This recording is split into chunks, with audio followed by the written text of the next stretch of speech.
नमस्कार साथियों, कैसे हो आप सब लोग। इको सर्वे का कल अपन ने चौथे चैप्टर का पार्ट 1 देखा था औद्योगिक विकास में, जिसके अंदर देखा औद्योगिक विकास का जीएसवीए में योगदान कितना है, कौन कौन से उपक्षेत्र हैं, औद्योगिक उत्पादन सूचकांक देखा था और कुछ संबंधित योजनाएं देखी थी। नेक्स्ट इको सर्वे में अपना आज चौथे चैप्टर का सेकंड पार्ट है इंडस्ट्रियल डेवलपमेंट का। आई होप कि आप सब ने उसका रिवीजन किया होगा पहले पार्ट का, तो आज सेकंड पार्ट शुरू कर रहे हैं, जिसके अंदर सबसे पहले औद्योगिक प्रोत्साहन शिविर शुरू किए गए हैं राजस्थान गवर्नमेंट के द्वारा। क्या शुरू किए गए हैं? शिविरों का आयोजन किया जा रहा है औद्योगिक विकास के प्रोत्साहन हेतु। तो ये शिविर जिला एवं पंचायत समिति स्तर पर शुरू किए गए हैं। सबसे पहली बात है कि ये शिविर कहाँ आयोजन किए गए हैं? जिला एवं पंचायत समिति स्तर पे शिविरों का आयोजन किया गया है। जिला स्तर पे 132 शिविरों का आयोजन किया गया और पंचायत समिति स्तर पे 211 शिविरों का आयोजन किया गया। पिछले साल क्या किया गया? औद्योगिक प्रोत्साहन शिविर। औद्योगिक इकाइयों या फिर जिला एवं पंचायत समिति स्तर पे जो भी नए उद्यमी हैं, जो औद्योगिक या फिर औद्योगिक इकाई शुरू करना चाह रहे हैं, उनके लिए शिविरों का आयोजन किया गया जिला एवं पंचायत समिति स्तर पे। जिला स्तर पे तो 132 शिविरों का आयोजन किया गया और पंचायत समिति स्तर पे 211 शिविर। जिला स्तर पे कितने हैं? 132 और पंचायत समिति स्तर पे 211 शिविर। यह था औद्योगिक प्रोत्साहन शिविर। नेक्स्ट अपने आता है कॉरपोरेट सामाजिक दायित्व। कॉरपोरेट सामाजिक दायित्व, कॉरपोरेट सोशल रेस्पॉन्सिबिलिटी। ये होता क्या है? तो इसकी परिभाषा दी हुई है अपने कंपनी एक्ट 2013। कंपनी एक्ट 2013 क्या है कि जो भी कोई कंपनी, इंडस्ट्री या फिर कोई भी फर्म जो भी स्थापित करना चाह रहे हैं, तो वो कंपनी एक्ट 2013 के तहत स्थापित की जाती है। उनके रूल्स और रेगुलेशन के लिए कंपनी एक्ट 2013 बनाया हुआ है। तो इसकी परिभाषा दी हुई है कंपनी एक्ट की धारा 135 में। कौन सी धारा है? 135 में। फिर इसमें बताया गया है कि कॉरपोरेट सामाजिक उत्तरदायित्व है किस किस कंपनियों के लिए लागू होगा। किस किस कंपनियां, कौन कौन सी कंपनियां CSR के अधीन आएगी। तो कौन सी कंपनी आएगी? वो कंपनी जिसकी वार्षिक सालाना कुल संपत्ति कितनी हो? 500 करोड़ रुपए से अधिक। सालाना संपत्ति कितनी हो? 500 करोड़ रुपए से अधिक हो, या फिर उसका टर्नओवर कितना हो? 1000 करोड़ रुपए से अधिक, या फिर उस कंपनी का शुद्ध लाभ क्या हो? 5 करोड़ रुपए से अधिक। 3 कंडीशन डाली है कंपनी एक्ट 2013 की धारा 135 135 के अंदर। कहा गया है कि ऐसी कंपनी जिसकी कुल संपत्ति 500 करोड़ हो, जिसका टर्नओवर 1000 करोड़ हो, या फिर शुद्ध लाभ 5 करोड़ रुपए से अधिक हो। क्या क्या कंडीशन है? पहली कंडीशन तो है कि टोटल संपत्ति कितनी होनी चाहिए? 500 करोड़ रुपए से अधिक। टर्नओवर कितना होना चाहिए सालाना? तो 1000 करोड़ रुपए से अधिक टर्नओवर हो सालाना। शुद्ध लाभ उस कंपनी ने पिछले साल या फिर एक साल के अंतर्गत शुद्ध लाभ कितना? 5 करोड़ रुपए से अधिक कमाया है। तो जब ये कंडीशन कंपनी पूरी करेगी, तो उसमें CSR के तहत क्या करेगी कंपनी के? अपने पिछले 3 सालों में जितना भी नेट प्रॉफिट हुआ है, शुद्ध लाभ हुआ है, उसके औसत का क्या करेगी? 2% व्यय किस लिए करेगी? सामाजिक कार्यों हेतु। 2% व्यय किस लिए करेगी? सामाजिक कार्यों हेतु। यह प्रावधान क्यों बनाया गया है कंपनी एक्ट में? क्योंकि जब भी कोई कंपनीज, इंडस्ट्रीज वगैरह लगती है, तो सामाजिक या फिर पर्यावरणीय क्षति वगैरह होती है। वहां जिस एरिया में लगती है उसके अंदर समाज के गांवों का विस्थापन होता है। कई की बड़ी कंपनियां लगती है, वहां पे गांव के गांव पूरे विस्थापित हो जाते हैं, पर्यावरण को हानि पहुंचती है। इसलिए गवर्नमेंट ने कंपनी एक्ट 2013 की धारा 135 में प्रावधान किया है कि आपका ये जो 3 टर्म्स आप पूरी करोगे, उस दिन से आपका पिछले 3 सालों का 2% लाभ है वो सामाजिक कार्यों के लिए देना पड़ेगा। कितना लाभ देना पड़ेगा? 2% शुद्ध लाभ का पिछले 3 सालों का।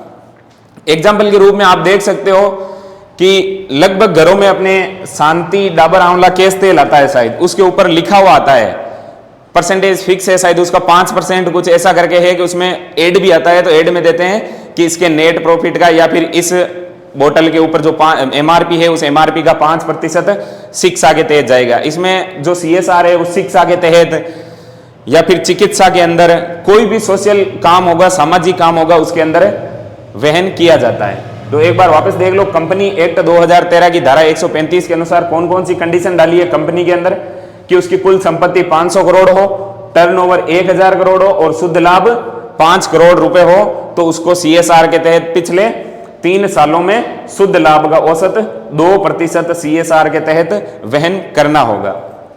यह था सामाजिक दायित्व है। नेक्स्ट है दस्तकार परिचय पत्र। दस्तकार परिचय पत्र, इसके अंदर क्या है कि जिला उद्योग एवं वाणिज्य केंद्र बताए थे आपको, जिला उद्योग एवं वाणिज्य केंद्र बताए थे, कितने हैं टोटल 36।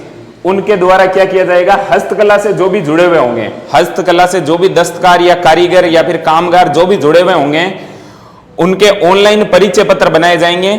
लेकिन कौन किस एज से ऊपर होने चाहिए कामगार, 18 वर्ष से अधिक आयु के जो कारीगर होंगे उनके ऑनलाइन दस्तकार परिचय पत्र बनाए जाएंगे SSO पोर्टल के माध्यम से। SSO पोर्टल के माध्यम से आप आवेदन कर सकते हैं। दस्तकार परिचय पत्र है तो कौन बनाएगा, जिला उद्योग एवं वाणिज्य केंद्रों द्वारा। किसके द्वारा बनाए जाएंगे, जिला उद्योग एवं वाणिज्य केंद्रों द्वारा। किसके लिए, हस्तकला से जो भी जुड़े हुए हैं, 18 वर्ष से अधिक के आयु वर्ग के जो भी कारीगर हैं, महिला हो या पुरुष हो, 18 वर्ष से जो भी अधिक का हस्तकला में जुड़ा हुआ कारीगर है, उनके ऑनलाइन दस्तकार पहचान पत्र बनेंगे SSO पोर्टल के माध्यम से। इको सर्वे में दे रखा है SSO पोर्टल के माध्यम से बनेगा। नेक्स्ट आता है निवेश संवर्धन bureau, bureau of investment promotion, bureau of investment promotion. Bureau of investment promotion की स्थापना की गई 1991 में, 1991 में। स्थापना क्यों की गई थी कि राजस्थान के अंदर जो भी निवेश करने के लिए बाहर से कंपनियां आती है तो उनके लिए पहले कोई संस्था नहीं थी, तो लगभग इसके अंदर प्रावधान बनाया गया है कि 10 करोड़ रुपए से अधिक कोई भी विदेशी कंपनी या फिर यहां की कंपनी भी अगर निवेश करना चाह रही है कहीं पे भी, 10 करोड़ रुपए से अधिक के जो भी प्रस्ताव आएंगे वो किसके पास जाएंगे, निवेश संवर्धन ब्यूरो के पास। उनकी अनुमति कौन देगा, BIP, bureau of investment promotion, bureau of investment promotion, जिसकी स्थापना 1991 में की गई। क्यों की गई कि जो भी कंपनी 10 करोड़ रुपए से अधिक के निवेश वाले प्रस्ताव होंगे वो ब्यूरो ऑफ इन्वेस्टमेंट प्रमोशन में जाएंगे। अब इन प्रस्तावों के ऊपर चर्चा या फिर निर्णय कौन करेगा, इस हेतु एक स्टेट एम्पावर्ड कमेटी बनाई गई है। कौन सी कमेटी बनाई गई है, स्टेट एम्पावर्ड कमेटी बनाई गई है, जिसकी अध्यक्षता कौन करेगा, मुख्य सचिव। अध्यक्षता कौन करेगा, मुख्य सचिव। यह था ब्यूरो ऑफ इन्वेस्टमेंट प्रमोशन, जिसकी स्थापना 1991 में हुई। स्थापना क्यों की गई, क्योंकि 10 करोड़ से अधिक रुपए के जो भी निवेश के प्रस्ताव आएंगे उनको BIP हैंडल करेगा। और BIP के अंदर एक कमेटी बना दी डिसीजन लेने के लिए कि कौन से प्रस्तावों को क्या निर्णय देना है, तो उसकी अध्यक्षता करेगा मुख्य सचिव। कमेटी का नाम क्या, state empowered committee, state empowered committee. यह था निवेश संवर्धन ब्यूरो। नेक्स्ट अपने है single window clearance system, single window clearance system. Single window clearance system क्या है, तो नाम से पता चल रहा है कि सिंगल विंडो, एकल खिड़की। एकल खिड़की का मतलब एक ही जगह पे जितनी भी औद्योगिक या फिर इंडस्ट्रियल यूनिट्स लगती है, इकाइयां, जितने भी उनके लाइसेंस, अनुमति या फिर कोई भी कार्य होता है उनका, तो एक ही खिड़की या फिर एक ही जगह पे उन कार्यों को पूरा करने हेतु सिंगल विंडो क्लियरेंस सिस्टम कार्य कर रहा है। राजस्थान के अंदर सिंगल विंडो क्लियरेंस सिस्टम कार्य कर रहा है। इसका उद्देश्य क्या है, तो कंपनियों के समयबद्ध समय पे विभिन्न लाइसेंस, अनुमति और अनुमोदन, लाइसेंसों की अनुमति लेना हो, अनुमोदन करवाना हो, तो इसके लिए सिंगल विंडो क्लियरेंस सिस्टम है, जहां पे एक ही जगह पे ये सारे कार्य किए जाते हैं। अब इसमें याद ये रखना है कि मार्च 2024 तक इसके अंदर कितने विभागों की सर्विसेज है, 16 विभागों की 135 सेवाएं प्रदान की जा रही है। कितने विभागों की, 16 विभागों की 135 सेवाएं, 16 विभागों की 135 सेवाएं। क्वेश्चन ऐसा पूछ सकते हैं कि सिंगल विंडो क्लियरेंस सिस्टम के अंतर्गत कितने विभागों की कितनी सर्विसेज प्रदान की जाती है, तो कितनी है, 16 विभागों की 135 सेवाएं। कितनी है, 16 विभागों की 135 सेवाएं। अब नेक्स्ट बना है one stop shop. One stop shop, one stop shop क्यों बनाया, तो जो सिंगल विंडो क्लियरेंस सिस्टम है, इसी के तहत जो इसमें थोड़ी बहुत खामियां रही है, इसी को सुदृढ़ करने के लिए, सिंगल विंडो क्लियरेंस सिस्टम को और अधिक मजबूत तरीके से कार्य करने के लिए वन स्टॉप शॉप बनाया गया है। ये कहां पे है? तो बीआईपी में है, निवेश संवर्धन ब्यूरो में इसकी स्थापना की गई है। उसी के अंतर्गत वन स्टॉप शॉप है, जहां इसके अंतर्गत भी क्या होता है, क्लियरेंस प्रदान करने के लिए एक राज निवेश नामक पोर्टल बनाया हुआ है। लाइसेंस के अनुमोदन अनुमति है तो एक राज निवेश पोर्टल बनाया गया है क्लियरेंस प्रदान करने के लिए कंपनीज के लिए। कौन सा पोर्टल बनाया गया है? राज निवेश पोर्टल। राज निवेश पोर्टल, राज का मतलब राजस्थान, निवेश करने वाली जो भी कंपनियां आएगी उनके लिए राज निवेश पोर्टल कहां बनाया गया है? वन स्टॉप शॉप के अंतर्गत। वन स्टॉप शॉप क्या है कि जो मौजूदा सिंगल विंडो क्लियरेंस सिस्टम चल रहा है उसको और अधिक सुदृढ़ और अधिक मजबूत बनाने के लिए, जो इसके अंदर एक दो कमी रह गई थी, उन कमियों को सुधार के और अधिक महत्वपूर्ण और सारी ज्यादा सर्विसेज प्रदान करने के लिए वन स्टॉप शॉप का गठन किया गया। अब कहां पे है ये? तो बीआईपी में, निवेश संवर्धन ब्यूरो में। निवेश संवर्धन ब्यूरो में ही वन स्टॉप शॉप है। इसके अंतर्गत क्या किया जाता है कि क्लियरेंस प्रदान करने के लिए एक पोर्टल बनाया है। कौन सा पोर्टल है? राज निवेश नामक पोर्टल। कौन सा पोर्टल है? राज निवेश। कौन सा पोर्टल है? राज निवेश। नेक्स्ट आता है राजस्थान सूक्ष्म लघु एवं मध्यम उद्यम। राजस्थान सूक्ष्म लघु एवं मध्यम उद्यम एक्ट बना है 2019 में। कब बना है? 2019 में। ये क्या करेगा? फैसिलिटेशन एंड एस्टेब्लिशमेंट एक्ट है। फैसिलिटेशन का मतलब है कि जो भी एमएसएमई इंडस्ट्रीज है उनके लिए क्या क्या फैसिलिटी होगी, एस्टेब्लिश किस तरीके से होंगे, ऑपरेशन का मतलब है कि ये किस तरह से कार्य करेगी। कौन सी इंडस्ट्रीज? सूक्ष्म लघु एवं मध्यम। सूक्ष्म लघु एवं मध्यम जो भी इंडस्ट्रीज है उनकी फैसिलिटी, उनके अंदर क्या क्या फैसिलिटी होनी चाहिए, वो किस प्रकार स्थापित होगी और उनका ऑपरेशन या फिर कार्यान्वयन कैसे किया जाएगा, वो किस बेस पे कार्य करेगी। इस हेतु एक्ट आया है राजस्थान सूक्ष्म लघु एवं मध्यम उद्यम एक्ट 2019। कब आया था? 17 जुलाई 2019 को। एक्ट कब आया था? 17 जुलाई 2019 को। याद रखना है कब आया था? 17 जुलाई 2019 को। और इस हेतु कि यहाँ पे कोई भी काम हो गया पोर्टल के माध्यम से करना है कि आवेदन वगैरह करना है, तो इसके लिए एक वेब पोर्टल भी लॉन्च किया गया है जिसका नाम क्या है? राज उद्योग मित्रा। राज उद्योग मित्रा पोर्टल। कौन सा पोर्टल है? राज उद्योग मित्र पोर्टल, जिसकी पूरी ये पोर्टल का लिंक दिया हुआ है। इस लिंक के माध्यम से यहाँ पे कोई भी अपना रजिस्ट्रेशन वगैरह करवा सकता है। कौन सा पोर्टल है? राज उद्योग मित्र पोर्टल। राज उद्योग मित्र पोर्टल किसके तहत बनाया है? राजस्थान सूक्ष्म लघु एवं मध्यम उद्यम एक्ट 2019 के तहत। लागू कब हुआ? 17 जुलाई 2019 को। अब एक्ट क्यों लेके आए गए थे?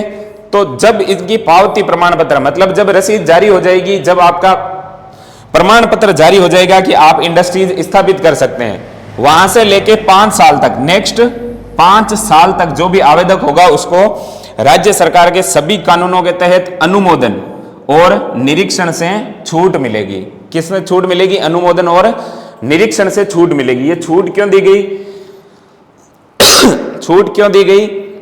ताकि कोई भी इंडस्ट्रीज वगैरह स्थापित हो या फिर राजस्थान को इंडस्ट्रीज का हब बनाने के लिए पहले क्या होता था कि बार बार निरीक्षण और अनुमोदन के नाम पे अधिकारी जाते थे और वहां पे लाल फीताशाही भ्रष्टाचार इनके बेस पे उन इंडस्ट्रीज के लिए नोटिस इश्यू करते थे। इन नोटिस के डर से बाहरी जो भी निवेशक हैं वो राजस्थान में आने से कतराते थे। इसलिए अब जो भी इंडस्ट्रीज खोलना चाह रहा है तो वो जब ओपन हो जाएगी उससे लेके 5 साल तक सभी कानूनों में अनुमोदन और निरीक्षण में छूट है। ऐसा होता था कि लेबर लॉज इंडिया के श्रम कानून कठिन है तो उनको लेके पहले इंडस्ट्रीज में चले जाते थे कि लेबर लॉज के तहत आपका ये पालन नहीं हो रहा, आपने अग्निशमन या फिर फायर सेफ्टी के ये रूल्स होते हैं इनको आपने फॉलो नहीं किया।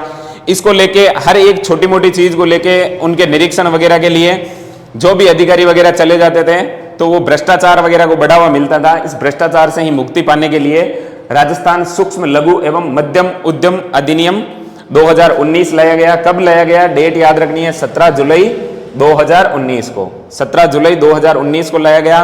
उसी के साथ ही 12 जून 2019 को, इससे पहले ही जुलाई से पहले भी एक पोर्टल बना दिया, राज उद्योग मित्रा। कौन सा पोर्टल बना दिया? राज उद्योग मित्रा पोर्टल। इसके माध्यम से आप अप्लाई कर सकते हैं। फिर एक जब आपने इंडस्ट्री लगा ली तो आपको 5 साल तक निरीक्षण और अनुमोदन से छूट मिल जाएगी। निरीक्षण और अनुमोदन से छूट मिल जाएगी। नेक्स्ट आता है रिको। रिको से पहले एक काम कर लेते हैं, जो अभी तक पढ़ा उसका रिवाइज कर लेते हैं। रिको से पहले जो अभी तक पढ़ा उसका रिवाइज कर लेते हैं। सबसे पहले अपन ने पढ़ा औद्योगिक प्रोत्साहन शिविर। औद्योगिक प्रोत्साहन शिविर पढ़ा था। तो औद्योगिक प्रोत्साहन शिविर में आयोजन कहां किस स्तर पे होते थे? तो जिला स्तर पे। और औद्योगिक प्रोत्साहन शिविर में कहां आयोजन होते थे? जिला स्तर और पंचायत समिति स्तर पे। जिला स्तर पे कितने शिविर आयोजन किए गए? 132। जिला स्तर पे कितने किए गए? 132। जिला स्तर पे 132 शिविरों का आयोजन किया गया। नेक्स्ट था अपने पंचायत समिति स्तर पे। तो कितने शिविर आयोजित किए गए पंचायत समिति स्तर पे? 211। पंचायत समिति स्तर पे कितने किए गए? 211 शिविरों का आयोजन किया गया।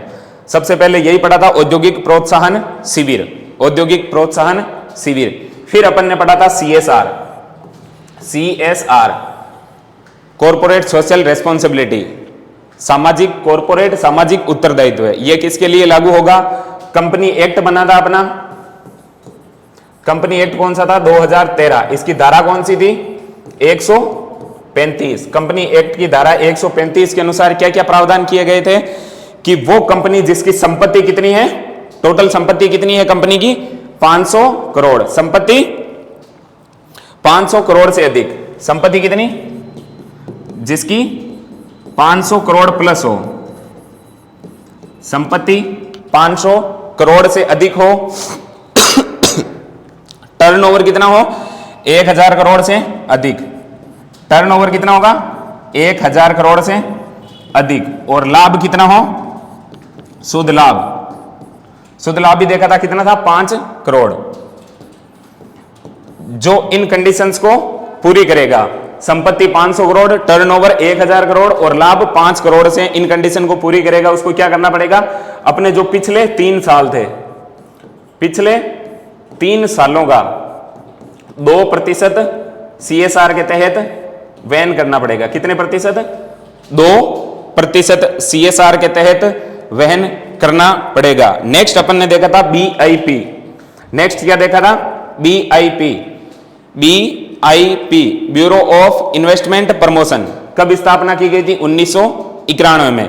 क्यों की गई थी? तो बड़े निवेशक थे जो भी 10 करोड़ से अधिक जो प्रस्ताव आते थे उनको हैंडल करने के लिए, 10 करोड़ से 10 करोड़ प्लस के प्रस्तावों को हैंडल करने के लिए किसकी स्थापना की गई? BIP की। BIP की, ब्यूरो ऑफ इन्वेस्टमेंट प्रमोशन। फिर इसमें क्या था कि इसमें एक समिति बनाई गई। कौन सी? स्टेट एम्पावर्ड कमेटी बनाई गई थी। उसकी अध्यक्षता कौन करेगा? चीफ सेक्रेटरी, मुख्य सचिव। मुख्य सचिव। फिर अपन ने देखा था single window clearance system. Single window clearance system, उसके अंतर्गत क्या था? 16 विभागों की कितनी सेवाएं थी? 16 डिपार्टमेंट की 135 सेवाएं। 16 विभागों की 135 सेवाएं थी सिंगल विंडो क्लियरेंस सिस्टम के अंतर्गत। फिर उसके आगे आया था वन स्टॉप शॉप प्रणाली। One stop shop. One stop shop क्यों लाए थे?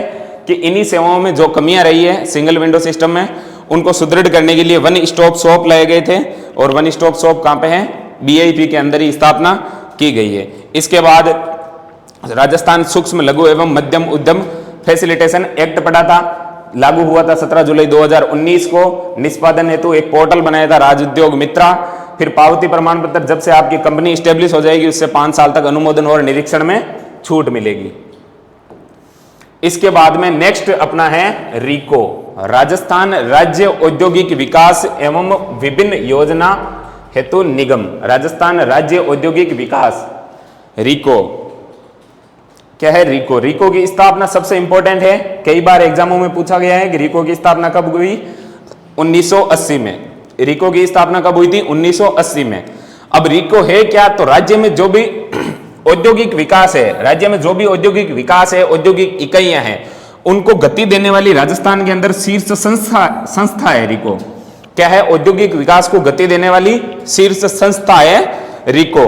ये क्या करती है कि राज्य की लघु, मध्यम और बृहद कोई सी भी जो भी औद्योगिक इकाइयां होगी उनके लिए वित्तीय सहायता प्रदान करेगी। राज्य में लघु, मध्यम एवं बृहद उद्योग जो भी खोलेंगे उनके लिए वित्त की सुविधा उपलब्ध करवाई जाएगी। नेक्स्ट एक 2023-24 में रिको ने क्या कार्य किया, तो रिको ने 10 नए औद्योगिक क्षेत्र विकसित किए हैं। 10 नए औद्योगिक क्षेत्र विकसित किए हैं। कितने? 10 नए औद्योगिक क्षेत्र विकसित किए हैं। तो यह था रिको।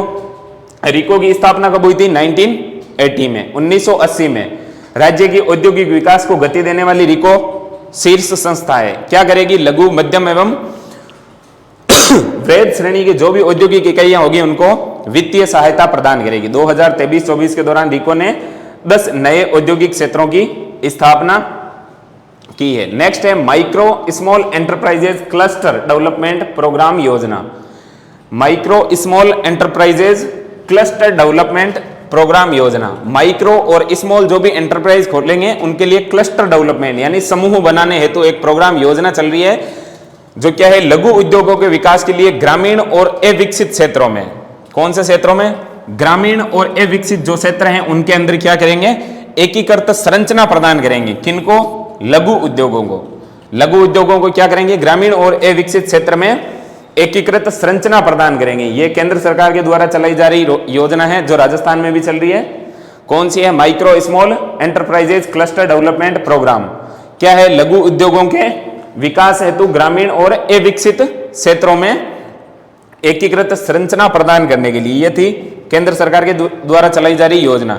नेक्स्ट एक अपने रिको द्वारा कुछ राजस्थान के अंदर विशेष पार्क बनाए हैं और कुछ जोन बनाए हैं।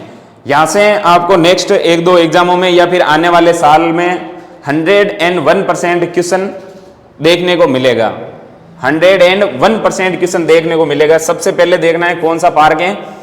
Meditech medical devices park. Meditech medical devices park कहां पे खोला गया है? बोरनाडा, जोधपुर में। बोरनाडा, जोधपुर में। बोरनाडा में एक और पार्क भी है। कौन सा है? एग्रो फूड पार्क भी खोला गया है यहां पे। तो ये कौन सा है? मेडिटेक मेडिकल डिवाइसेस पार्क कहां पे है? बोरनाडा, जोधपुर में। नेक्स्ट है integrated resource recovery park. Integrated resource recovery park कहां पे है?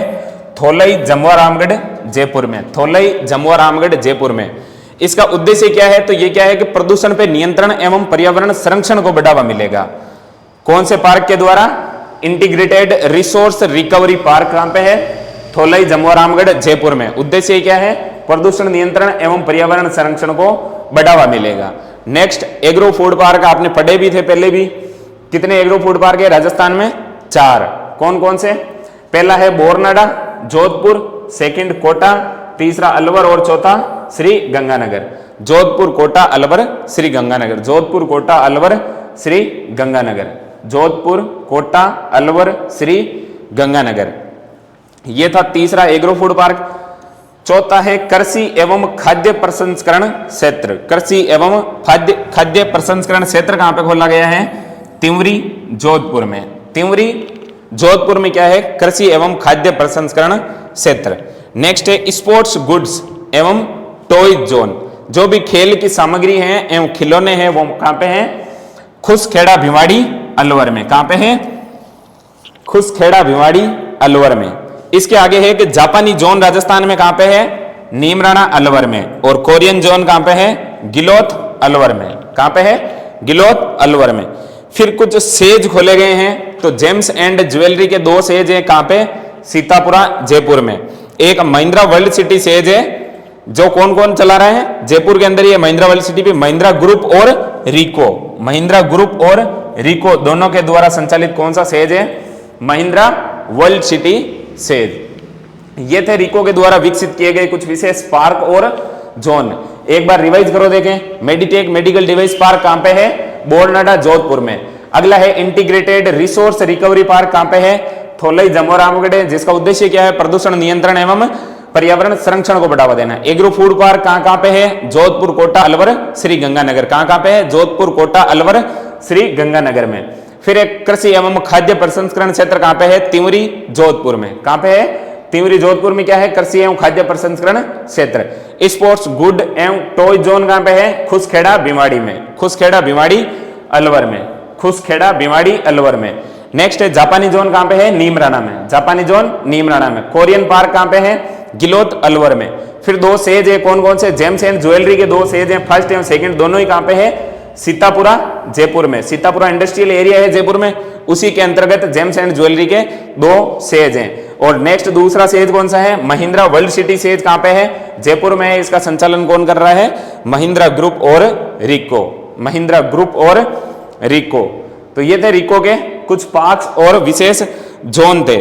तो रिको क्या था, रिको 1980 में स्थापना हुई थी, औद्योगिक विकास को शीर्ष गति देने वाली संस्था थी। और फिर रिको के द्वारा ये विकसित किए गए 7-8 जोन और पार्क हैं, इनको याद रखना है, बहुत मोस्ट इंपोर्टेंट है ये सब, आठों के आठों इंपोर्टेंट हैं। आने वाले एग्जाम्स में 100% यहां से क्वेश्चन देखने को मिलेगा। ये थे रिको द्वारा विकसित किए गए पार्क। नेक्स्ट है अग्निशमन केंद्रों की स्थापना।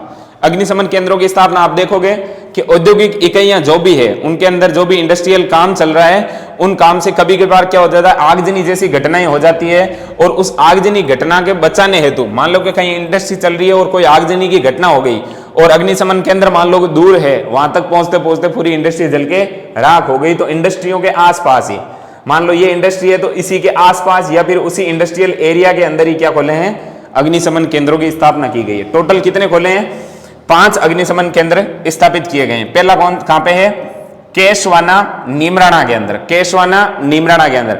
आप देखोगे अलवर और ये नीमराणा साइड में क्या है कि बहुत सारी इंडस्ट्रीज है, इसके लिए केशवाना नीमराणा में पहला है। दूसरा है खेरतल, अब तो नया जिला ही बन गया है खेरतल तिजारा, जो पहले अलवर में था। दूसरा क्या है, खेरतल। तीसरा है खारा बीकानेर में, खारा बीकानेर में। चौथा है कलड़वास उदयपुर में। पांचवा है रतनगढ़ चूरू में। ये पांचों के पांचों याद रखने हैं, एक बार बोलो देखें कौन कौन से थे, कौन कौन से थे, केशवाना नीमराणा, खेरतल अलवर, खारा बीकानेर, कलड़वास उदयपुर, रतनगढ़ चूरू। केशवाना, खेरतल, खारा, कलड़वास, रतनगढ़। कौन कौन से थे, केशवाना, खेरतल, खारा, कलड़वास और रतनगढ़।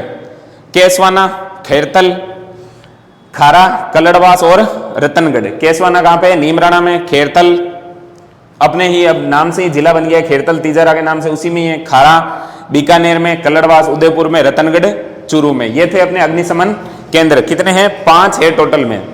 राजस्थान में कितने अग्निशमन केंद्र खोले हैं, 5। किस हेतु खोले गए हैं, वैसे तो अग्निशमन केंद्र बहुत हैं, लेकिन इंडस्ट्रीज इकाइयों की जो भी आगजनी की घटनाएं हैं उनके बचाव हेतु 5 अग्निशमन केंद्र खोले हैं। कहां कहां पे हैं, एक बार बोलो देखिए सभी साथ साथ, केशवाना नीमराणा, खेरथल अलवर, खेरथल अलवर, खारा बीकानेर, कलड़वास उदयपुर, रतनगढ़ चूरू, रतनगढ़ चूरू। ये अग्निशमन केंद्र थे। नेक्स्ट देखते हैं कि जेम्स बोर्स, जेम्स बोर्स ये भी इंपॉर्टेंट है, नेक्स्ट एग्जामों में आपको कहीं ना कहीं देखने को जरूर मिलेगा 100%। जेम्स बोर्स क्या है, पहली चीज तो जेम्स बोर्स क्या है कि राजस्थान के अंदर जयपुर में जो भी जेम्स एंड ज्वेलरी क्षेत्र है, जेम्स एंड ज्वेलरी क्षेत्र है, उसको प्रोत्साहन देने के लिए, उसको प्रोत्साहन देने के लिए सीतापुरा जयपुर का जो इंडस्ट्रियल एरिया है उसके अंदर स्थापना की गई है। किसकी, जेम्स बोर्स की। जेम्स बोर्स क्या है, जेम्स एंड ज्वेलरी, जो ज्वेलरी के जो भी क्षेत्र है उसको प्रोत्साहन देने के लिए सीतापुरा जयपुर में स्थापना की गई है। क्या है, जेम्स बोर्स। क्या है, जेम्स बोर्स, सीतापुरा जयपुर में। नेक्स्ट है India stone mart. India stone marts मतलब अलग अलग प्रकार के पत्थरों की प्रदर्शनी, विभिन्न विभिन्न प्रकार के पत्थरों की प्रदर्शनी। इंडिया स्टोन मार्ट का आयोजन कहां पे हुआ था, तो सीतापुरा जयपुर में। सीतापुरा इंडस्ट्रियल एरिया है बहुत बड़ा सा जयपुर में, उसी के अंदर इंडिया स्टोन मार्ट 2024 की प्रदर्शनी लगी थी। कब से कब तक, 1 फरवरी 2024 से। कब से लगी थी, 1 फरवरी से 4 फरवरी तक, 1 से 4 फरवरी 2024 तक। ये इंडिया स्टोन मार्ट का 12वां संस्करण था। इंडिया स्टोन मार्ट का 12वां संस्करण था। किसके द्वारा लगाई गई, centre for development of stones द्वारा। किसके द्वारा, centre for development of stones, centre for development of stones के द्वारा। इसमें याद ये रखना है कि कहां पे लगी थी, सीतापुरा जयपुर में। कब से कब तक, 1 से 4 फरवरी 2024 को। सहयोग इंपॉर्टेंट है, किस किस का है, फिक्की, फिक्की का, राज्य सरकार का और रिको का। सहयोग किस किसका है? फिक्की, राज्य सरकार और रिको तीनों ने मिलकर इसके प्रदर्शनी के आयोजन में सहयोग किया था। कौन कौन सी संस्थाएं हैं? पहली तो फिक्की, दूसरी राज्य सरकार, तीसरी है रिको। कौन कौन सी? फिक्की, राज्य सरकार और रिको। फिक्की, राज्य सरकार और रिको। फिक्की, राज्य सरकार और रिको। ये था अपना रिको से संबंधित चैप्टर। नेक्स्ट पढ़ेंगे राजसिको। इससे पहले एक बार ये वापस रिवाइज करो आप, तब तक देंगे। पानी पी लेता हूं मैं तब तक। विशेष पार्क और zone.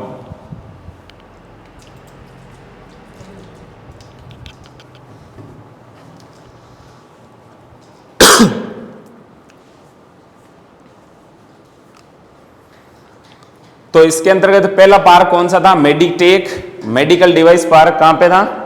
Meditech medical device park Boranada Jodhpur में। सेकंड था integrated resource recovery park Tholai Jamua Ramgarh में। इसका उद्देश्य है प्रदूषण नियंत्रण एवं पर्यावरण संरक्षण को बढ़ावा। नेक्स्ट 4 एग्रो फूड पार्क थे। कहां पे? जोधपुर, कोटा, अलवर, श्री गंगानगर में। कृषि एवं खाद्य प्रसंस्करण क्षेत्र कहां पे था? तिमरी, जोधपुर में। स्पोर्ट्स गुड एवं टॉय जोन कहां पे? खुसखेड़ा, भिवाड़ी, अलवर में। जापानी जोन नीमराना, अलवर में। कोरियन पार्क गिलोत, अलवर में।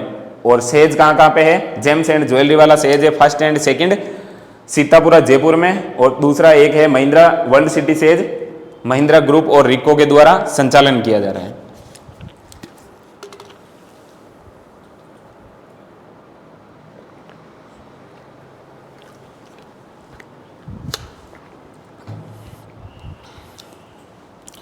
रिवाइज कर लिया होगा आपने। नेक्स्ट देखते हैं राजसिको। नेक्स्ट क्या है? राजसिको, राजस्थान लघु उद्योग निगम लिमिटेड। नाम से स्पष्ट है कि क्या करेगी? लघु उद्योगों की सहायता करेगी। किसकी? लघु उद्योगों की सहायता करेगी और कारीगरों को उनके उत्पादों के वितरण में सुविधा प्रदान करेगी। क्या करेगी? कारीगर जो भी उत्पाद तैयार करेंगे उनके वितरण में सुविधा प्रदान करेगी। स्थापना कब हुई थी? जून 1961 में।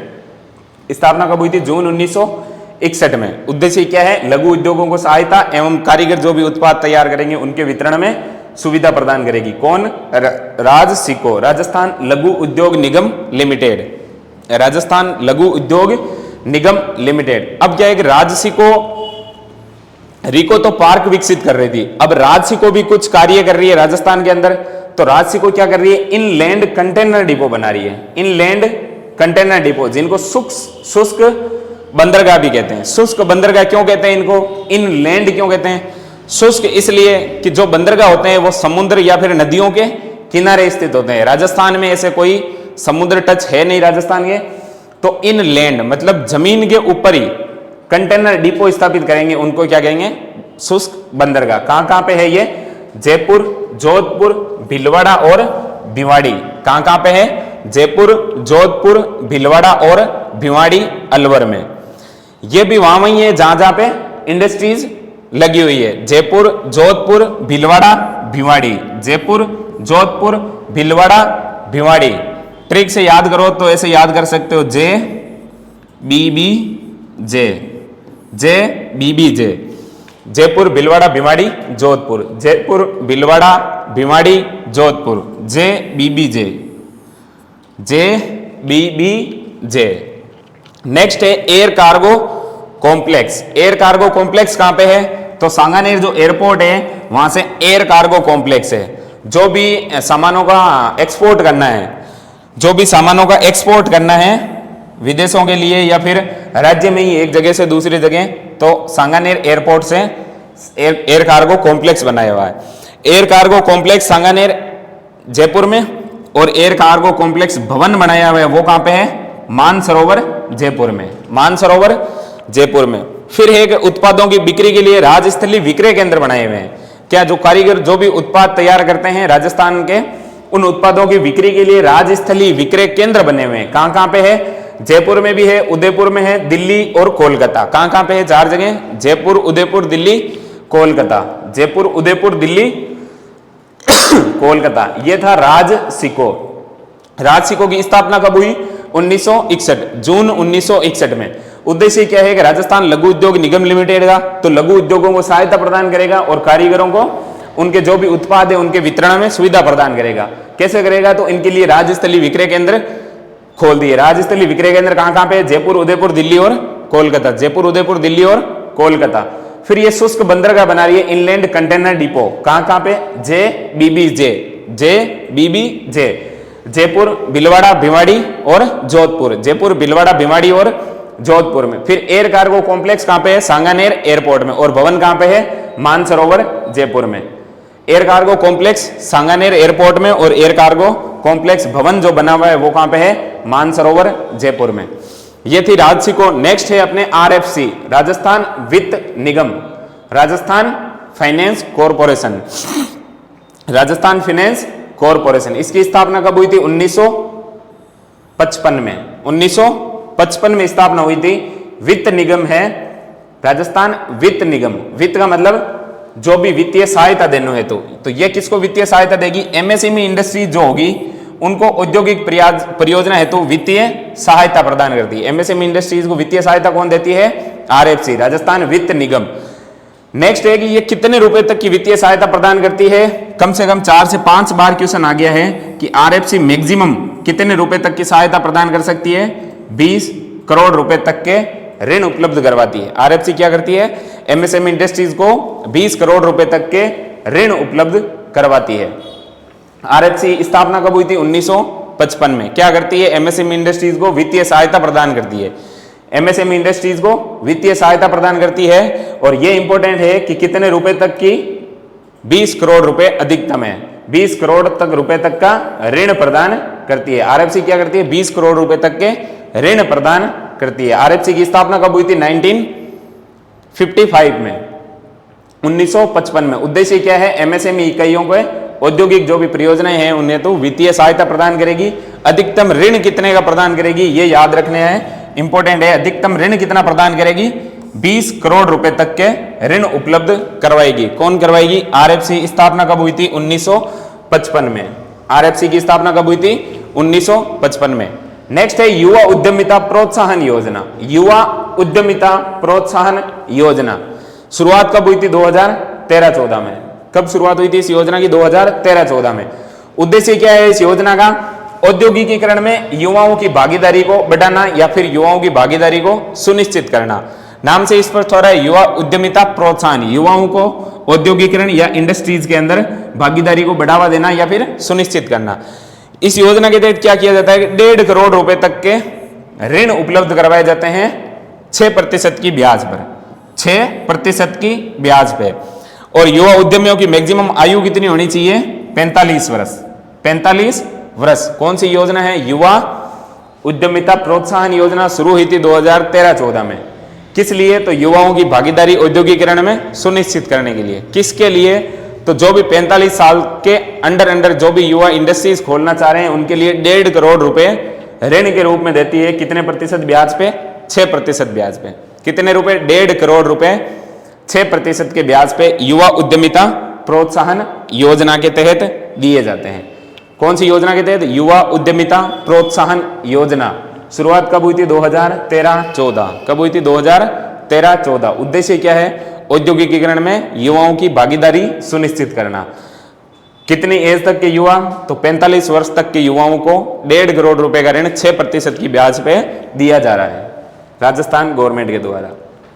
नेक्स्ट आता है अपना DMIC, Delhi Mumbai industrial corridor. DMIC को आपने परिवहन वाले टॉपिक ज्योग्राफी में भी पढ़ा होगा, तो एक बार इसका जो इको सर्वे के अंदर पोर्शन दिया हुआ है वो रिवाइज करते हैं। देखें DMIC की टोटल लंबाई कितनी है? 1504 किलोमीटर। DMIC की टोटल लंबाई कितनी है? 1504 किलोमीटर। शुरू कहां से हो रहा है? दादरी उत्तर प्रदेश से लेके JLN पोर्ट मुंबई तक, जवाहरलाल नेहरू पोर्ट मुंबई तक जाता है। कहां से शुरू होके? दादरी यूपी से जवाहरलाल नेहरू पोर्ट मुंबई तक। इसका ये याद रखना है कि राजस्थान में कितना भाग है? 38%। राजस्थान में 38% भाग राजस्थान से होकर गुजरता है DMIC का। अब DMIC टोटल 6 राज्यों के अंदर और 1 केंद्र शासित प्रदेश में, 6 राज्य और 1 केंद्र शासित प्रदेश में DMIC फैला हुआ है। अब DMIC जो विकसित किया जा रहा है तो उसके लिए सहायता कौन सी कंट्री कर रही है? जापान के द्वारा सहायता की जा रही है। तो एक बार देखो डीएमआईसी की लंबाई कितनी है, टोटल लंबाई कितनी है 1504 किलोमीटर। कहां से शुरू होता है, दादरी यूपी से लेके जवाहरलाल नेहरू पोर्ट मुंबई तक। राजस्थान में कितना पोर्शन है, 38%, जो कुल 6 राज्य और एक केंद्र शासित प्रदेश से निकलता है। सहायता कौन कर रहा है, जापान देश। नेक्स्ट है कि डीएमआईसी के तहत निवेश क्षेत्र और औद्योगिक क्षेत्र बनाए गए। डीएमआईसी के तहत निवेश क्षेत्र और औद्योगिक क्षेत्र बनाए गए। निवेश क्षेत्र दो कहां पे है, पहला है खुसखेड़ा भिवाड़ी निमराना, खुसखेड़ा भिवाड़ी और निमराना। दूसरा है अजमेर और किशनगढ़ में, अजमेर और किशनगढ़ में निवेश क्षेत्र है। निवेश क्षेत्र कौन कौन से, खुसखेड़ा भिवाड़ी निमराना, अजमेर और किशनगढ़। फिर है औद्योगिक क्षेत्र, औद्योगिक क्षेत्र कहां पे है, जोधपुर पाली मारवाड़, जोधपुर पाली मारवाड़। दूसरा औद्योगिक क्षेत्र कौन सा है, जयपुर और दौसा। तीसरा कौन सा है, राजसमंद और भीलवाड़ा, राजसमंद और भीलवाड़ा। ऐसे तो ये याद होने वाले नहीं है कि इनमें मिक्सअप हो जाएगा औद्योगिक क्षेत्र कौन सा है और निवेश क्षेत्र कौन सा है। इसको याद करने के लिए एक छोटी सी ट्रिक है कि निवेश क्षेत्र कहां पे है, एक ही जिले की अलग अलग जहां पे जगह का नाम आ जाता है वो क्या है, निवेश। एक ही जिले की अलग अलग जगह क्या है, एक ही जिले की अलग अलग जगह।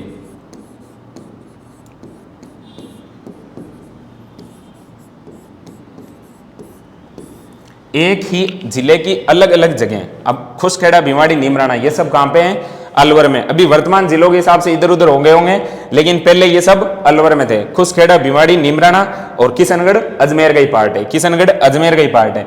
तो निवेश क्षेत्र कहां पे होंगे, एक ही जिले के जब अलग अलग जगह दे देंगे तो वहां पे आएगा निवेश क्षेत्र। अगर पूछे कि डीएमआईसी के तहत निम्न में से कौन सा निवेश क्षेत्र है या फिर कौन सा नहीं है, अभी पूछ ले कि निम्न में से कौन सा है, 3 ऑप्शन ये दे दे और एक इनमें से दे, तो कंफ्यूज नहीं होना है कि एक ही जिले की अलग अलग जब जगहों के नाम आए, खुसखेड़ा भिवाड़ी निमराना, खुसखेड़ा भिवाड़ी निमराना, अजमेर और किशनगढ़, ये सब ये एक जिले के हैं और ये भी एक जिले के स्थान है। तो 2 निवेश क्षेत्र कौन से हो गए, खुसखेड़ा भिवाड़ी निमराना और अजमेर और किशनगढ़, अजमेर और किशनगढ़।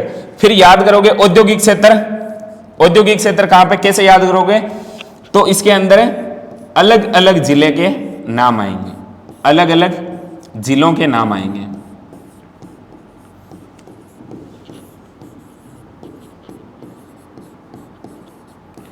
क्या आएंगे, औद्योगिक क्षेत्रों में अलग अलग जिलों के नाम, जैसे जोधपुर पाली अलग अलग जिले, जयपुर दौसा अलग अलग जिले, राजसमंद भीलवाड़ा अलग अलग जिले। तो याद हो जाएंगे अब निवेश क्षेत्र और औद्योगिक क्षेत्र। निवेश क्षेत्र में क्या होगा, एक ही जिले की अलग अलग जगहों के नाम आएंगे, एक ही जिले की अलग अलग स्थानों के नाम आएंगे, एक ही जिले के अलग अलग क्षेत्रों के नाम आएंगे। औद्योगिक क्षेत्र में क्या आएगा, अलग अलग जिलों के नाम आएंगे, प्रॉपर जिलों के नाम आएंगे। जयपुर पाली, जोधपुर पाली, जयपुर दौसा और राजसमंद भीलवाड़ा दोनों अलग अलग हैं सब में। तो औद्योगिक क्षेत्र तो हो गए, अलग अलग जिलों के नाम आएंगे। निवेश क्षेत्र आएंगे एक ही जिले की विभिन्न विभिन्न जगहों के नाम। याद हो गया डीएमआईसी, लंबाई टोटल कितनी है 1504। कहां से शुरू होता है, दादरी यूपी से जवाहरलाल नेहरू पोर्ट मुंबई तक। फिर राजस्थान के अंदर कितना भाग है 38%। कितने राज्यों से होकर गुजरता है, 6 राज्यों से। कितने केंद्र शासित प्रदेश से, 1 केंद्र शासित प्रदेश से। सहायता कौन सा देश करता है, जापान। फिर इसके अंदर निवेश क्षेत्र बनाए गए हैं, खुसखेड़ा भिवाड़ी निमराना, अजमेर किशनगढ़, ये 2 तो निवेश क्षेत्र हैं। जयपुर पाली मारवाड़, जयपुर दौसा, राजसमंद भीलवाड़ा, ये क्या है, औद्योगिक क्षेत्र। नेक्स्ट देखते हैं डीएमआईसी के तहत क्या किया गया। तो डीएमआईसी के तहत जो भी औद्योगिक क्षेत्र था, कौन सा, जोधपुर पाली मारवाड़, जो औद्योगिक क्षेत्र था उसको विशेष निवेश क्षेत्र के रूप में अधिसूचित किया गया। कब किया गया, 12 अक्टूबर 2020 को। 12 अक्टूबर 2020 को जोधपुर पाली मारवाड़ जो क्षेत्र था उसको विशेष निवेश क्षेत्र के रूप में अधिसूचित किया गया। किसके द्वारा, डीएमआईसी में किया गया। और इसकी जिम्मेदारी कौन किसको दी गई, रिको को, जिम्मेदारी रिको को। फिर इसी दिन जोधपुर पाली मारवाड़ जो औद्योगिक क्षेत्र था, जोधपुर पाली जो मारवाड़ औद्योगिक क्षेत्र था उसको एक विकास प्राधिकरण के रूप में, डेवलपमेंट अथॉरिटी के रूप में भी बनाया गया। किसको, जोधपुर पाली मारवाड़ को। 12 अक्टूबर 2020 को इसके साथ 2 घटना घटित हुई। क्या हुई थी, पहली तो जोधपुर पाली मारवाड़ को विशेष निवेश क्षेत्र बनाया जाएगा, और दूसरी क्या हुई, यहां पे विकास प्राधिकरण स्थापित किया जाएगा। क्या किया जाएगा, विकास प्राधिकरण स्थापित किया जाएगा। नेक्स्ट इसके तहत डीएमआईसी के तहत special purpose vehicle company, special purpose vehicle company की स्थापना की गई कब? 15 मार्च 2022 को। Rajasthan industrial development corporation, special purpose vehicle company कौन सी है? Rajasthan industrial development corporation. Next इसमें है कि जो भिवाड़ी इंटीग्रेटेड टाउनशिप है, BIT, भिवाड़ी इंटीग्रेटेड टाउनशिप की स्थापना की गई अलवर जिले की जो बहरोड, मुंडावर, नीमराना, कोट कासिम और तिजारा तहसीलों के 363 गांवों को शामिल किया गया। किसके अंदर? भिवाड़ी इंटीग्रेटेड टाउनशिप में के अंदर। भिवाड़ी इंटीग्रेटेड टाउनशिप में अलवर जिले की बहरोड, मुंडावर, नीमराना और कोट कासिम, तिजारा तहसील के 363 गांवों को शामिल किया गया। किसके अंदर? भिवाड़ी इंटीग्रेटेड टाउनशिप के अंदर।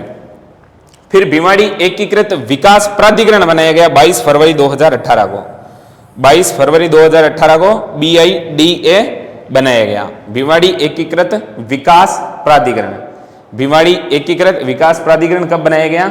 2018, 22 फरवरी को। यह था अपना DMIC, Delhi Mumbai industrial corridor. एक बार मैप के थ्रू देख लेते हैं कहां से शुरू होता है?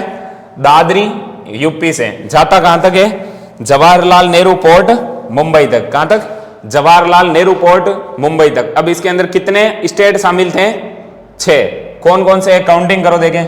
सबसे पहला यूपी, दूसरा हरियाणा, तीसरा राजस्थान, चौथा गुजरात, पांचवा महाराष्ट्र और छठा मध्य प्रदेश।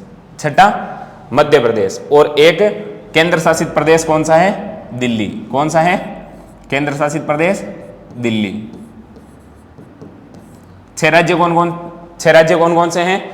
यूपी, हरियाणा, राजस्थान, गुजरात, महाराष्ट्र और मध्य प्रदेश। ये जो येलो लाइनिंग, रेड लाइन दिख रही है, ये तो प्रॉपर क्या है? DMIC कॉरिडोर बना हुआ है। और जो येलो लाइन दिख रही है, जो बाउंड्री वाली, ये येलो लाइन है, यहां से यहां तक, ये इसका संक्रमणशील क्षेत्र कहलाता है। क्या कहलाता है? संक्रमणशील क्षेत्र। मतलब इससे संबंधित जो भी इंडस्ट्रीज वगैरह स्थापित होगी वो इस एरिया में स्थापित हो सकती है। यह था DMIC, Delhi Mumbai industrial corridor. Total कितने राज्यों से गुजरता है? यूपी, हरियाणा, राजस्थान, गुजरात, महाराष्ट्र और MP से। एक केंद्र शासित प्रदेश कौन सा है? दिल्ली। कहां से शुरू होता है? दादरी यूपी से लेके जवाहरलाल नेहरू पोर्ट मुंबई तक। जवाहरलाल नेहरू पोर्ट मुंबई तक। ये था DMIC, ये था DMIC। नेक्स्ट चैप्टर अपने आता है खादी एवं ग्रामोद्योग। खादी एवं ग्रामोद्योग। खादी एवं ग्रामोद्योग की स्थापना क्यों की गई? तो महात्मा गांधी ने खादी को बढ़ावा देने के लिए, गांधी जी ने चरखा चला के वो खादी के वस्त्र ही पहनते थे, तो महात्मा गांधी के आदर्शों पर चलते हुए खादी एवं ग्रामोद्योग की स्थापना की गई 1955 में। कहां पे? जयपुर में। खादी एवं ग्रामोद्योग उद्योग की स्थापना क्यों की गई? क्योंकि महात्मा गांधी के आदर्शों को साकार रूप देने के लिए 1955 में स्थापना की गई थी, जिसका मुख्यालय है जयपुर में। इसके द्वारा एक योजना चलाई जा रही है, कौन सी है? खादी कामगार आर्थिक प्रोत्साहन योजना। खादी कामगार आर्थिक प्रोत्साहन योजना। शुरुआत कब की गई इस योजना की? 13 जुलाई 2022 को। 13 जुलाई 2022 को। इस योजना का उद्देश्य क्या है? तो कामगारों को आर्थिक प्रोत्साहन देना। तो उद्देश्य क्या है? कामगारों को पर्याप्त पारिश्रमिक देने एवं राज्य में खादी के उत्पादन को प्रोत्साहित करना। खादी एवं ग्रामोद्योग स्थापना क्यों की गई थी? गांधी जी के सपने को या फिर गांधी जी के आदर्शों को साकार रूप देने के लिए 1955 में स्थापना की गई थी। मुख्यालय जयपुर में है। खादी कामगार आर्थिक प्रोत्साहन योजना में क्या है कि 13 जुलाई 2022 को शुरू की गई थी। उद्देश्य क्या है कि कामगारों को पर्याप्त पारिश्रमिक देना और खादी उद्योग को बढ़ावा देना, खादी के उत्पादन को प्रोत्साहित करना। खादी उद्योग को बढ़ावा देना या खादी के उद्योग को प्रोत्साहित करना, यह था खादी एवं ग्रामोद्योग। क्या था? खादी एवं ग्रामोद्योग। नेक्स्ट है श्रम। नेक्स्ट क्या है? श्रम। न्यूनतम मजदूरी दरें डिसाइड की गई 1 जुलाई 2021 में। इक्को सर्वे में 1 जुलाई 2021 की दरें दे रखी है, लेकिन वर्तमान में 1 जनवरी 2023 है। ये सॉरी 1 जनवरी 2023 है। 1 जनवरी 2023 से जो न्यूनतम मजदूरी दरें आ गई वो याद करनी है। न्यूनतम मजदूरी दरें आ गई वो याद करनी है। सबसे पहले तो याद करनी है श्रमिक किस किस प्रकार के होते हैं, दरें बहुत इजी वे में याद हो जाएगी। श्रमिक कौन कौन से होते हैं? एक कुशल, अर्ध कुशल, कुशल और उच्च कुशल। सबसे पहले तो श्रमिक बोलो, देखे सभी साथ साथ बोलो, एक कुशल, अर्ध कुशल, अकुशल, अर्ध कुशल, एक कुशल, अर्ध कुशल, कुशल और उच्च कुशल। एक कुशल, फिर थोड़ा सा ज्यादा उनसे कुशल है तो अर्ध कुशल, कुशल और उच्च कुशल, अकुशल, अर्ध कुशल, कुशल और उच्च कुशल। आपको रेट ए की याद रखनी है 285, 285। कितनी? 285 किसकी है? एक कुशल श्रमिकों की। किसकी है? एक कुशल श्रमिकों की। याद कर ली 285। करो देखिए, एक कुशल श्रमिकों की कितनी है? 285। एक कुशल श्रमिकों की कितनी है? 285। नेक्स्ट जैसे जैसे कहता जाऊं वैसे वैसे याद करते जाना। प्लस 12 करो, प्लस 12 किसकी आ जाएगी? अर्धकुशल की। किसकी आ जाएगी? अर्धकुशल की। कितनी आ गई? 297, 297 आ गई, 297। नेक्स्ट चलते हैं कुशल की तरफ। 297 आ गई तो इसके अंदर फिर प्लस 12 करो, फिर प्लस 12 करो। किसकी आ जाएगी? कुशल की। कितनी है? 309। कुशल की कितनी है? 309। कर ली 12। नेक्स्ट है इसके अंदर ऐड करना है प्लस 50, प्लस 50। ये आ गई उच्च कुशल की 359 रुपए, 359 रुपए। ये दरें भी एग्जाम्स के अंदर पूछी जाती है। या तो मिलान करवा लिया जाएगा या फिर पूछा जाएगा कि 1 जनवरी 2023 के अनुसार उच्च कुशल या फिर अर्ध कुशल श्रमिकों की न्यूनतम दरें कितनी है। एक बार बोलो देखें, श्रमिक कौन से हैं? एक कुशल, अर्ध कुशल, कुशल और उच्च कुशल। एक कुशल, अर्ध कुशल, कुशल और उच्च कुशल। एक कुशल की कितनी है? 285, 285। एक कुशल की कितनी है? 285। देन अर्ध कुशल की कितनी होगी? प्लस 12 ऐड करते ही 297। कुशल की कितनी हो जाएगी? प्लस 12 ऐड करते ही 309। और उच्च कुशल के अंदर ऐड कितना करना है? 50। उच्च कुशल में ऐड कितना करना है? 50। तो कितनी आ जाएगी? 359 रुपए। ये थी श्रम से संबंधित न्यूनतम मजदूरी दरें अकॉर्डिंग टू 1 जनवरी 2023, जो अभी राजस्थान में वर्तमान में चल रही है। इको सर्वे में कम दे रखी है बट 2023 के अनुसार ये अपडेटेड कर लेना। फिर है कि जो श्रम कल्याण मंडल है, श्रम कल्याण मंडल द्वारा जो भी निर्माण श्रमिक है उनके हेतु विभिन्न कल्याणकारी योजनाएं चलाई जा रही है। विभिन्न कल्याणकारी योजनाएं चलाई जा रही है। कौन कौन सी योजनाएं हैं? तो सबसे पहली है निर्माण श्रमिक शिक्षा एवं कौशल विकास योजना।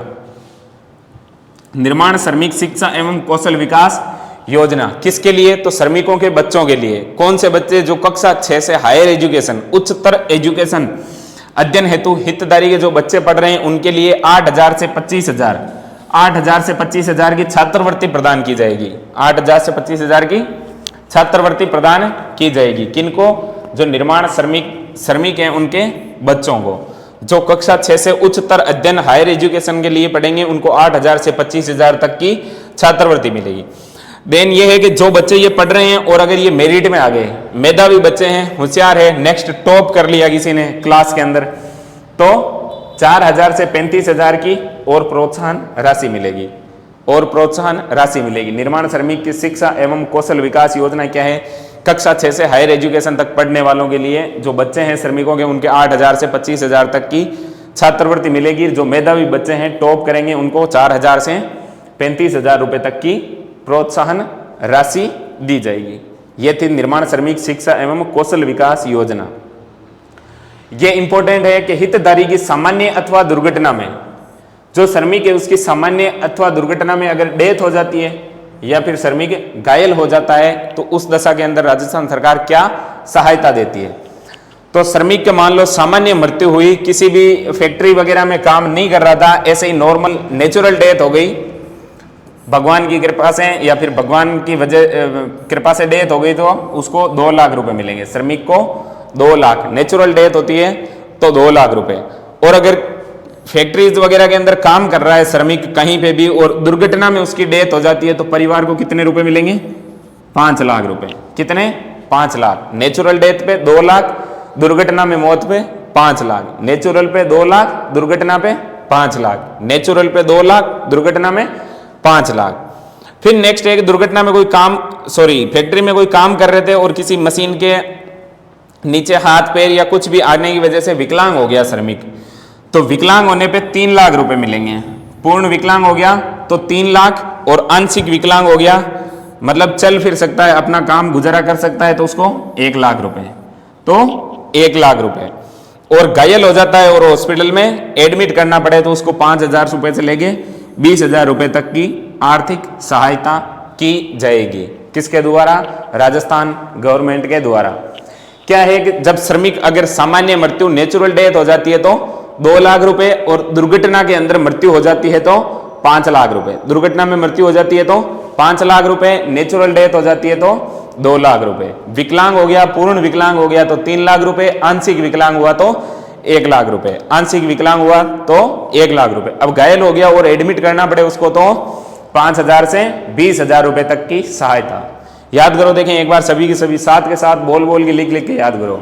नेचुरल डेथ 2 लाख, दुर्घटना में death 5 lakh, natural death 2 lakh, दुर्घटना में डेथ 5 लाख, विकलांगता पर 3 लाख, अस्थायी विकलांगता पे 1 लाख, अस्थायी विकलांगता पे 1, और पूर्ण विकलांगता पे 3 लाख। घायल हो गया, हॉस्पिटल में एडमिट कराना पड़ा तो 5,000 से लेके 20,000 रुपए तक की सहायता दी जाएगी। नेक्स्ट योजना देखते हैं, प्रसूति सहायता योजना। वेरी इंपॉर्टेंट योजना है प्रसूति सहायता योजना। कोई श्रमिक महिला है और उसने बालक को जन्म दिया है। किसको? बालक को, बच्चे को जन्म दिया है, तो बालक के जन्म पे कितनी राशि मिलेगी? 20,000 रुपए, और बालिका के जन्म पे 21,000 रुपए। बालिका के जन्म पे 21,000 रुपए। ये राशि ऐसे नहीं कि जन्म हो गया और एक मुफ्त दे दी, उसी टाइम एक साथ दे दी। इस राशि को 3 किस्तों के माध्यम से दिया जाएगा। कि प्रसूति मतलब जब जन्म देगी बच्चे को तब 5,000 रुपए, जन्म देगी तब 5,000 रुपए, चाहे लड़का हो चाहे लड़की, जन्म के टाइम कितने मिलेंगे? 5,000। 1 वर्ष की आयु पूरी कर ली बच्चे ने और संपूर्ण जो टीकाकरण कार्यक्रम था और वो सारे टीके लगा लिए तो और कितने रुपए दे देंगे? 5,000। कितने दे देंगे? 5,000। फिर बच्चा 5 वर्ष का हुआ और उसने स्कूल के अंदर एडमिशन ले लिया, प्राथमिक शिक्षा हेतु विद्यालय में प्रवेश ले लिया, तो जब लड़का प्रवेश लेगा तो उसको 10,000 रुपए दे देंगे, और लड़की जब प्रवेश लेगी तो परिवार को 11,000 रुपए दे देंगे। इस हिसाब से 5, 5, 10 और 10 20,000 लड़के के जन्म पे, 5, 5, 10 और 11 21,000 रुपए लड़की के जन्म पे। कौन सी योजना थी? प्रसूति सहायता योजना। प्रसूति सहायता योजना, लड़के के जन्म पे 20,000, लड़की के जन्म पे 21,000, 3 किस्तों में। प्रसूति होने पे 5,000, 1 साल हो गई, टीकाकरण पूरा कर लिया तो 5,000, 5 साल का बच्चा या बच्ची हो गई और स्कूल में एडमिशन ले लिया तो लड़के के एडमिशन लेने पे 10,000, लड़की के एडमिशन लेने पे 11,000 रुपए। यह थी प्रसूति सहायता योजना 3 किस्तों में, लड़के के जन्म पे 20,000, लड़की के जन्म पे 21,000। नेक्स्ट है सिलिकोसिस सहायता योजना। सिलिकोसिस सहायता योजना। सिलिकोसिस क्या होता है? सिलिकोसिस क्या होता है? यह है कि जो मूर्तियां वगैरह बना रहे हैं, मूर्तियां वगैरह जो भी कारीगर कामगार बना रहे हैं, तो पूरे दिन वो जो महीन बारीक धूल उड़ती है वो नाकों वगैरह में, नाक में चली जाती है सांस के साथ, तो अंदर जाके वो फेफड़ों को और शरीर के जो भी अंग हैं उनको प्रभावित करती है। तो उसी सैंड या फिर उसी मिट्टी से जो पीड़ित होते हैं उनको क्या कहते हैं? सिलिकोसिस। सिलिकोसिस पीड़ित, सिलिकोसिस पीड़ित। ये तो मूर्तियां बनाने वालों का एग्जाम्पल हो गया। अब मान लो खदान वगैरह में काम कर रहे हैं, पूरे दिन धूल उड़ रही है, वो भी तो सांस के साथ अंदर जा रही है, उससे भी अपने अंग प्रभावित हो रहे हैं, तो वो पीड़ित भी सिलिकोसिस पीड़ित कहलाता है। ऐसे पीड़ितों के लिए गवर्नमेंट स्कीम है कि जिसके तहत क्या किया जाता है? सिलिकोसिस पीड़ित होता है, कोई भी जब मेडिकल प्रूव हो जाता है कि इसको सिलिकोसिस की बीमारी हो गई तो कितने रुपए दिए जाएंगे? 3 लाख रुपए। कितने रुपए दिए जाएंगे? 3 लाख रुपए। कोई भी कामगार काम कर रहा है और सिलिकोसिस से पीड़ित हो गया तो कितने रुपए दिए जाएंगे? 3 लाख रुपए। और उस सिलिकोसिस पीड़ित की अगर डेथ हो गई, सिलिकोसिस पीड़ित की डेथ हो गई तो उसके परिवार या फिर आश्रितों को कितने रुपए मिलेंगे? 2 लाख रुपए। परिवार या आश्रितों को कितने रुपए मिलेंगे? 2 लाख रुपए। ये थी सिलिकोसिस सहायता योजना। सिलिकोसिस पीड़ित हो जाएगा तो 3 लाख रुपए, सिलिकोसिस पीड़ित हो जाएगा तो 3 लाख रुपए, और डेथ हो गई तो परिवार वालों को 2 लाख रुपए। डेथ हो गई तो परिवार वालों को 2 लाख रुपए। नेक्स्ट है निर्माण श्रमिक औजार टूल किट सहायता योजना। निर्माण श्रमिक औजार टूल किट सहायता योजना, नाम से पता है कि श्रमिक को औजार या फिर कोई भी काम में आने वाली वस्तु खरीदने के लिए, टूल किट खरीदने के लिए उसको सहायता दी जाएगी। तो इसके अंदर क्या है कि टूल किट या फिर औजार की खरीद पर क्या होगा, 2000 रुपए या वास्तविक लागत जो भी कम हो, 2000 रुपए या वास्तविक लागत जो भी कम हो वो सरकार के द्वारा वहन की जाएगी। श्रमिक ने मान लो 1900 रुपए की परचेजिंग की, तो उसको पूरे 2000 नहीं, वास्तविक जो लागत है उसकी प्रतिपूर्ति या फिर वही प्राइस दी जाएगी। अब उसने 2100 रुपए की चीज ली है तो 2000 रुपए दी जाएगी, मैक्सिमम 2000 रुपए दिए जाएंगे, और या फिर जो वास्तविक उस वस्तु की लागत होगी उसके अकॉर्डिंग निर्माण श्रमिक औजार टूल किट सहायता योजना के अकॉर्डिंग दी जाएगी। मैक्सिमम राशि क्या है, 2000, या फिर जितनी उस जो वस्तु ली है उस वस्तु की लागत की। नेक्स्ट है निर्माण श्रमिक सुलभ आवास योजना। श्रमिकों के रहने के लिए आवास की योजना हेतु 1.5 लाख रुपए का अनुदान दिया जाता है। कितने रुपए का, 1.5 लाख रुपए का अनुदान है। कितने रुपए का, 1.5 लाख। निर्माण श्रमिक सुलभ आवास योजना के तहत कितना अनुदान दिया जाता है, 1.5 लाख रुपए का। नेक्स्ट देखते हैं कि उनके जीवन एवं भविष्य की सुरक्षा योजना, कुछ बीमा भी तो होता ही है श्रमिकों का, कुछ बीमा। निर्माण श्रमिक जीवन एवं भविष्य सुरक्षा बीमा योजना, इसके तहत क्या किया जाता है कि सामाजिक सुरक्षा हेतु हितधारी जो भी जमा किए गए अंशदान है, जो भी बीमा हेतु अंशदान जमा करता है तो श्रमिक कल्याण बोर्ड क्या करता है, उसके लिए 50 से 100% तक की सहायता करता है। जो भी जितने इसने जमा किए उतने ही श्रमिक कल्याण बोर्ड अपनी तरफ से जमा कर देता है, या तो 50% करता है या फिर 100% करता है। निर्माण श्रमिक जीवन एवं भविष्य सुरक्षा योजना, जो सामाजिक सुरक्षा हेतु हितधारी है उसने जितने रुपए जमा किए हैं उसी अंशदान पर बोर्ड उतने और जमा कर देती है। नेक्स्ट है शुभ शक्ति योजना। कौन सी योजना है, शुभ शक्ति योजना। वयस्क या अविवाहित पुत्री, वयस्क व अविवाहित पुत्री के विवाह पर 55,000 रुपए की राशि दी जाती है। अविवाहित पुत्री को कितनी रुपए राशि दी जाती है, 55,000। श्रमिक की कोई भी वयस्क अविवाहित पुत्री है तो उसके विवाह पे उसको 55,000 रुपए राशि शुभ शक्ति योजना के तहत दी जाती है। कौन सी योजना के तहत, शुभ शक्ति योजना। नेक्स्ट है निर्माण श्रमिकों के लिए व्यवसायिक ऋण पर ब्याज का पुनर्भरण किया जाता है। व्यवसायिक ऋण लेते हैं कोई भी श्रमिक है अपने काम करने के लिए या फिर कोई भी कार्य शुरू करने के लिए व्यवसायिक ऋण लेते हैं तो उनके ब्याज का पुनर्भरण कर दिया जाता है। क्या कहते हैं, वित्तीय संस्थानों से कोई ऋण लिया, कितने रुपए तक का, 5 लाख रुपए तक के व्यवसाय ऋण पर ब्याज का जो भी ब्याज लगता है वो गवर्नमेंट वापस भर देगी। कौन कौन सी योजनाएं थी, पहली थी जीवन एवं भविष्य सुरक्षा बीमा योजना, जितना श्रमिक जमा करेगा उसका 50% या फिर 100% गवर्नमेंट और जमा कर देगी। शुभ शक्ति योजना, वयस्क अविवाहित पुत्री है उसके विवाह पे 55,000 रुपए दे देंगे। निर्माण श्रमिकों की व्यवसायिक ऋण है, क्या है, निर्माण श्रमिक कोई भी व्यवसायिक ऋण लेता है वित्तीय संस्थाओं के द्वारा, कितने तक का, 5 लाख रुपए तक का, तो इसके ब्याज की भरपाई कौन कर देगा, गवर्नमेंट कर देगा। नेक्स्ट है कि निर्माण श्रमिक एवं उनके आश्रित बच्चों द्वारा भारतीय प्रशासनिक सेवा या फिर राजस्थान प्रशासनिक सेवा हेतु आयोजित होने वाली प्रारंभिक प्रतियोगी परीक्षा आरएस और आईएएस की प्रीलिम्स जो भी पास करेगा, क्या करेगा, निर्माण श्रमिक है या फिर उनके बच्चे, कोई श्रमिक या फिर श्रमिक के बच्चे, श्रमिक या फिर श्रमिक के बच्चे आईएएस या आरएस, आईएएस या आरएस प्रीलिम्स पास कर लेगा, उसके लिए क्या करेगा, प्रोत्साहन राशि है। तो आईएएस प्री पास करेगा तब कितने रुपए देंगे, 1 लाख रुपए। आईएएस प्री पास किया तो 1 लाख रुपए, और आरएस प्री पास करने में 50,000 रुपए। आरएस प्री पास करने पे 50,000 रुपए दिए जाएंगे। किसको, जो भी निर्माण श्रमिक है या फिर निर्माण श्रमिक के बच्चे हैं वो आईएएस या आरएस प्री परीक्षा पास कर लेते हैं तो आईएएस की परीक्षा आईएएस प्री पास करने पे 1 लाख रुपए, आरएस प्री पास करने पे 50,000 रुपए दिए जाएंगे। निर्माण श्रमिक के जो भी पुत्र और पुत्री है वो आईआईटी या आईआईएम में प्रवेश लेते हैं, आईआईटी या आईआईएम में प्रवेश लेते हैं तो ट्यूशन फीस का पुनर्भरण गवर्नमेंट कर देती है। ट्यूशन फीस का पुनर्भरण गवर्नमेंट के द्वारा कर दिया जाता है।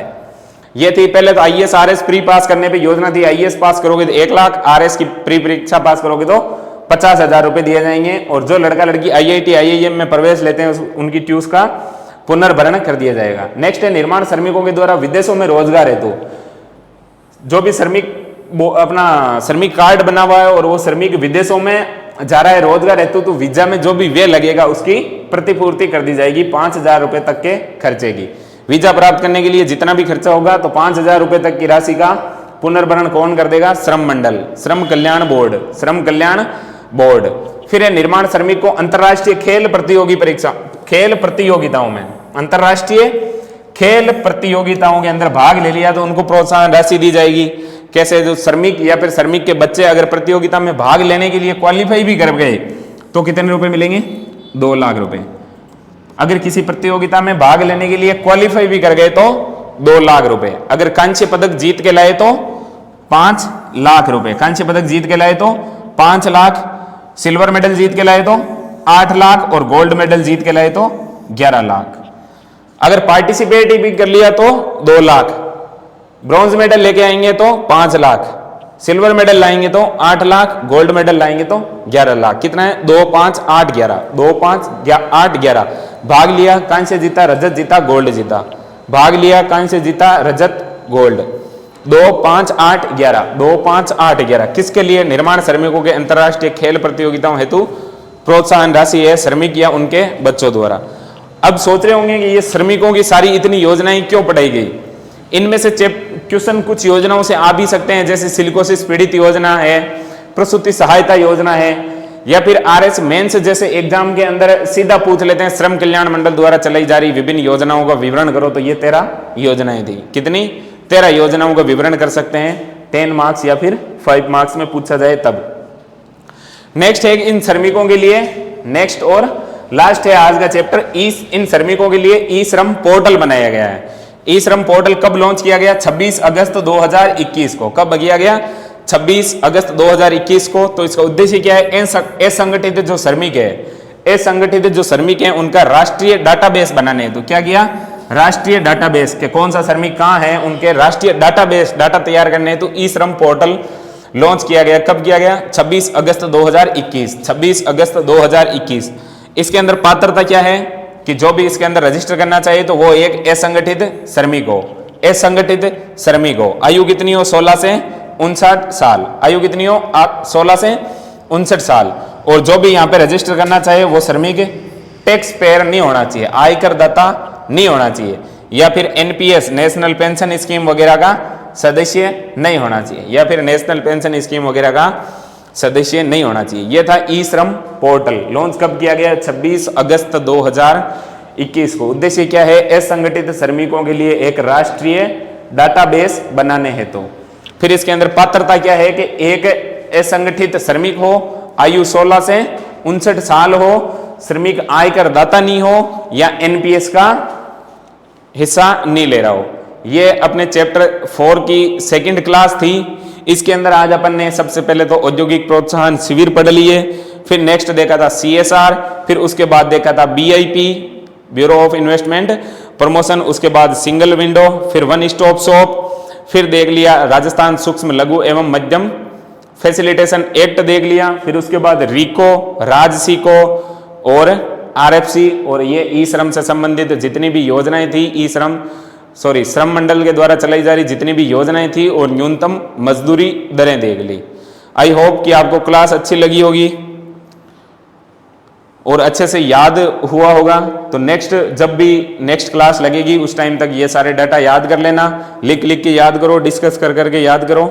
और अगर आप सबको क्लास अच्छी लगे तो अपने दोस्तों को शेयर करो, लाइक कर लो और चैनल को सब्सक्राइब कर लो। कंटिन्यू इको सर्वे की क्लासें चल रही है, कंटिन्यू इको सर्वे की क्लासें चल रही है।